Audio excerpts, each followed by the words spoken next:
दैनिक नवज्योति संपादकीय मुक्त व्यापार नहीं उभरेगा हमें। दिनांक जून 23, 2020। कुल शब्द 557, गति 100 शब्द प्रति मिनट। डिक्टेशन स्टार्ट होगी 5 सेकंड बाद।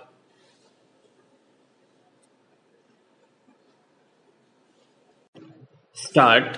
पूर्वी एशिया के देशों Indonesia, Thailand, Singapore, Malaysia, Philippines, Myanmar, Brunei, Cambodia और लाओस ने आपस में एक मुक्त व्यापार समझौता कर रखा है जिसे आसियान नाम से जाना जाता है। विराम।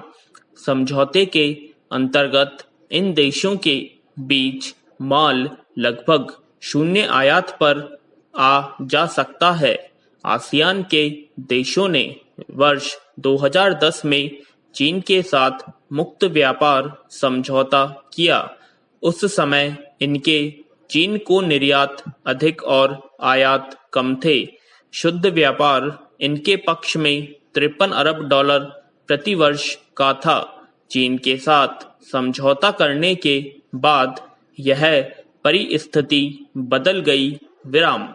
वर्ष 2016 में इनके निर्यात कम और आयात अधिक हो गए।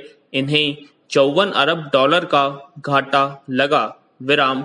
जाहिर है कि चीन को आसियान में सम्मिलित करने से इन देशों को भारी घाटा हुआ है। विराम।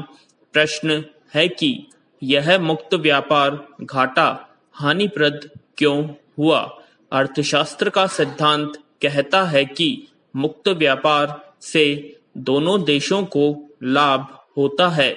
जो देश जिस माल को कुशलतापूर्वक उत्पादन कर सकता है, यानी अच्छी गुणवत्ता के माल का सस्ता उत्पादन कर सकता है, वह उस माल का उत्पादन एवं निर्यात करेगा और सभी देश जिस माल का कुशल उत्पादन नहीं कर सकते हैं उसका वे आयात करेंगे। विराम। जैसे भारत की दवाएं बनाने में कुशलता है जबकि बिजली के बल्ब बनाने में हमारा खर्च ज्यादा आता है।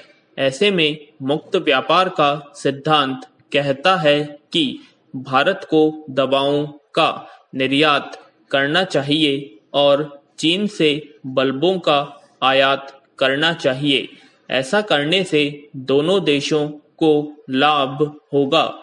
भारत के उपभोक्ता को चीन में बने सस्ते बल्ब मिल जाएंगे और चीन के उपभोक्ता को भारत में बनी सस्ती दवा। विराम।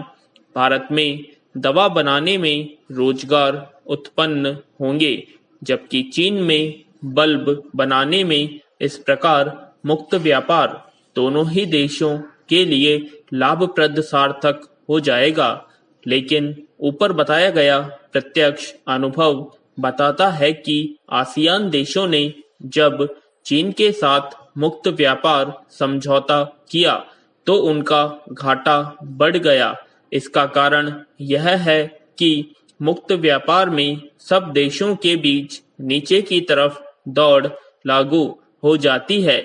जो देश अपने श्रमिक एवं पर्यावरण के प्रति सबसे घटिया रुख अपनाएगा वही रुख सभी देशों को अपनाना पड़ेगा। जैसे यदि चीन में श्रम कानून ढीले हैं, फलस्वरूप चीन में उत्पादन लागत चीन से कम आती है। इस परिस्थिति में यदि चीन के साथ आसियान को भी अपने श्रम कानून नरम बनाने होंगे, अन्यथा आसियान देशों में माल के उत्पादन लागत अधिक आएगी। श्रम कानून नरम होने के कारण चीन का माल सस्ता पड़ेगा और आसियान देश बाजार में पिट जाएंगे।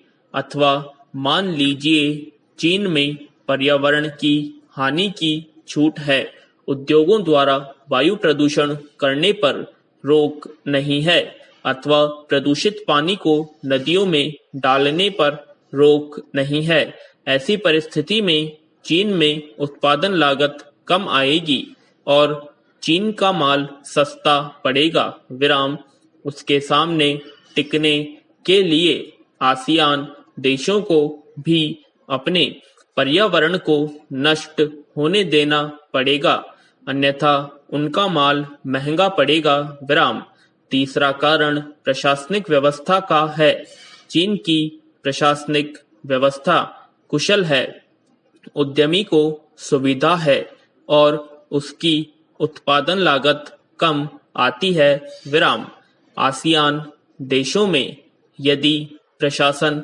सुस्त है तो उनकी उत्पादन लागत ज्यादा आएगी विराम इन तीनों कारणों से क्रयानी श्रम और पर्यावरण का घटिया होने और प्रशासन का चुस्त होने के कारण चीन का माल विश्व बाजार में सस्ता पड़ रहा है विराम